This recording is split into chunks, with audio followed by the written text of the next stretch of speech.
Hi, this is Terri. Welcome back to my channel. This has been a hard week. It has been a bit of an emotional roller coaster, not just for me, but other people in the household, and it's been hard, and that makes it exhausting. There's been some really good stuff. We had an interview for Ray for middle college up at our local junior college. So hopefully by May 1st we get the green light, and Ray will be taking classes in the fall up at Kenyatta College rather than returning for Ray's junior year at Woodside High School. How are you feeling about that, Ray? Excited. I really want to get in. The only reason why I wouldn't is if they have too many applicants, not enough spots. So they would have to do like a lottery type deal. Yeah. But fingers crossed. So, and we just have, 2 weeks left, and then we'll have that information. So that could be good.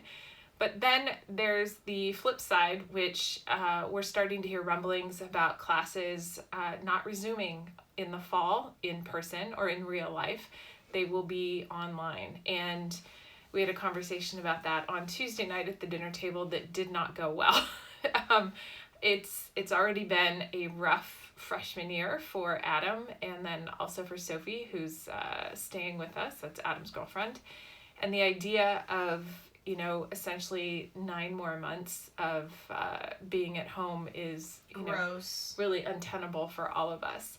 But I did come up with the idea is one of the houses across the street just came up for lease, and I wonder if they'd be open to having a couple of college students staying there if for some reason the classes don't open up down at San Diego State. So I'm going to reach out to some of the parents of some of Adam's pledge brothers and see if that would even be a possibility, because I think living on their own, doing classes remotely, working, and then having some sort of a social life would be much better than all of them being stuck at home. So I am trying to explore some creative options to maintain everybody's sanity and maintain some forward momentum. My concern is that my son Adam is not going to do well this semester, and I just don't want next semester to not go well either.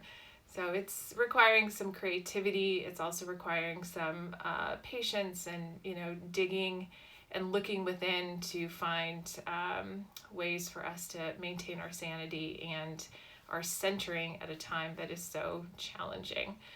And speaking of centering, I've actually been working through my to-do list. One of the things that I had in one of my email inboxes from 2012 was an update to our... Holy crap. Yes, was an update to our wills. We needed to, we had the initial will when our son Adam was born, updated it to reflect Ray's birth in 2004.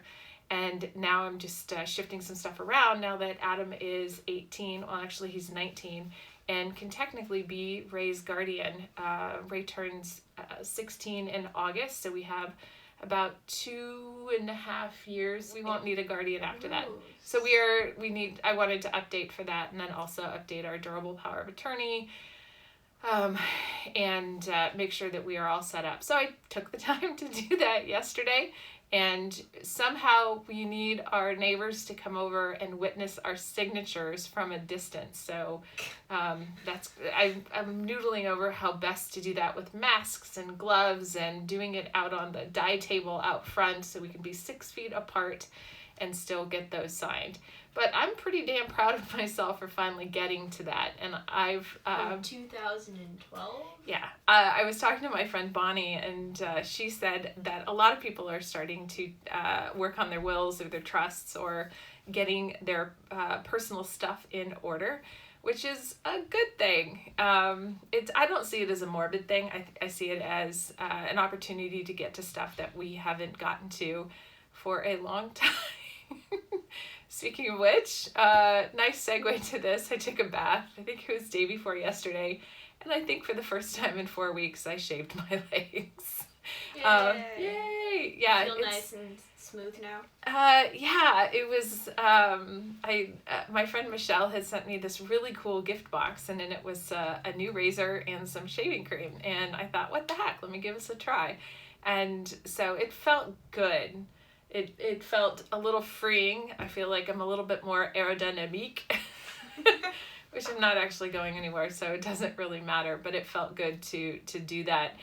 Now that we are almost done with week 5 of sheltering in place, and I do not anticipate that we are going to get out of this until the end of May, it's, we're continuing, I think all of us are continuing to find ways to, ease through the next transition and then figure out where we go from here. So here in California, Governor Newsom announced the 6 ways that we can open back up. And one of them totally freaked me out. And I think that was part of the reason why this week was a little bit rough. The idea of doing a staggered school schedule for K-12, I think especially, just threw me over the edge, because it was like, I'm a logistics person, and I was thinking through, how do you do that? And what burden does that place on the teachers? What burden does that place on the administrators? And what burden does that place on parents? And I feel like we had just eased into this, and then to have like these things listed that are so challenging from a logistics perspective, I thought we're just better off doing what it is that we're doing and not doing a staggered schedule. How would that even work? That means that you need more facility space, you need more teachers, and then the teachers need to be able to teach all that much more, or what you're doing is then you're truncating the classes.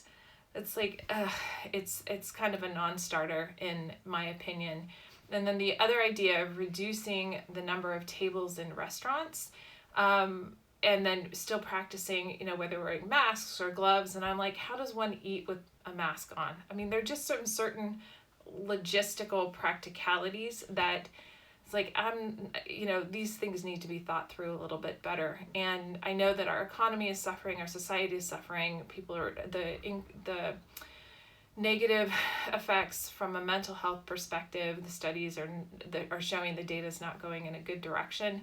I appreciate all of that, and I also know that this was a way to offer up some hope for people, but I think for me it just created additional stress as I thought about, well, how would we actually make this work?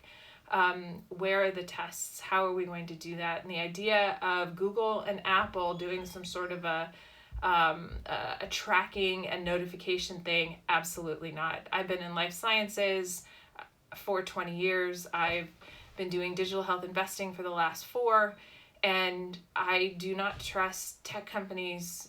In fact, I don't trust biotech companies. I don't trust any of these companies to do right by us with the data and the tracking, and I just see that as a big problem. Do I have the answers? No, but I do believe that there are some testing opportunities that are out there, and they need to be global. They can't just be certain areas. Let's say California is doing it, or California partnering with Oregon and partnering with Washington, and then you've got the Northeast Coalition, and now I'm seeing that they're Midwest state coalitions. And even as a country, we can't be doing one thing here and one thing there and one thing here and one thing there. It's potentially introducing increased risk for those of us who may have been doing more of the right thing for longer in terms of social distancing. So anyway, so all of this came up this week, and shaving my legs was not enough to make me feel better about all of this. I did, well, on a good note, and I did a virtual happy hour with some friends, and I said, okay, I need to start with some good news. And one of them was, I got our wills updated. And they thought that was kind of creepy, but it was good. But I also did pick up some client work. And so I'm excited about being able to have my brain in my technical work. And I also had somebody ask me if I was still consulting, because I'd seen so much in my social media around the book and the challenges that I post. This month's challenge is #ToastTheWinds. Next month's challenge is going to be Find Your Sunshine. So I found some really cute sunshine graphics, and I'm getting started on that. And if you have ideas, go ahead and let me know what those challenges should be. Otherwise, I'm just going to go through and populate the Airtable so we can get those graphics posted. But I am trying to focus on some of the good stuff that's going on, writing my daily gratitudes, the pretty flowers that are coming out of my garden. Oh, the tulips. I don't know why, but the tulips, look at that. Isn't that beautiful? It's one of the parrot tulips, I think. And then I have a pretty red one. The tulips are coming up. And we have a 3-foot tall purple asparagus out front. It's crazy. I didn't realize we had asparagus. We have one. I think my friend David gave it to us a couple of years ago, and it just keeps on coming back. So as long as I don't pull it out of the ground. But it's up there with the strawberries and the bulbs and everything. So it's pretty out there. And hopefully we'll be continuing to have some springtime weather so we can enjoy being outside. Ray and I have been doing yoga outside in the afternoon, and Sophie's will be joining us a little bit more, and that's good for our physical and our mental health. We do a 10-minute one with Cassandra from Link in YouTube. description. And then we try to do a 20-minute one with my friend Jessica, who is on YouTube under Food Foundation. And so she just released the white chakra one. So we'll be doing that one today. And I think, do you have anything else to cover? How are you doing, Ray Ray? Not bad. And we're recording this on a Friday, and it feels good that we made it through another week. And looking forward to doing some painting tomorrow afternoon with Ray and Sophie, and just continuing to tackle my to-do list and get to the things that I've been putting off for a very long time. And that feels good. And hopefully the client work will pick up, and then that will be consuming my time as well. And for my own mental health, I've been trying to cut my work time off at about 5 p.m. every day. And so far that's been fairly successful. And then spending time cooking. We've posted a couple of new blog posts for some midweek meals that were really good. And last night Ray made lavender and honey chicken from Rachel Koo, which is so good. Oh, we Rachel love that. Koo. Yeah, we love Rachel Koo. So, and I think that's all I've got for today. I've got to get back to work. Thanks for watching. Thanks for subscribing. Don't forget to hit the bell so you can get notified when new videos are up every Tuesday and Saturday mornings. And take some risks. Let go of perfection.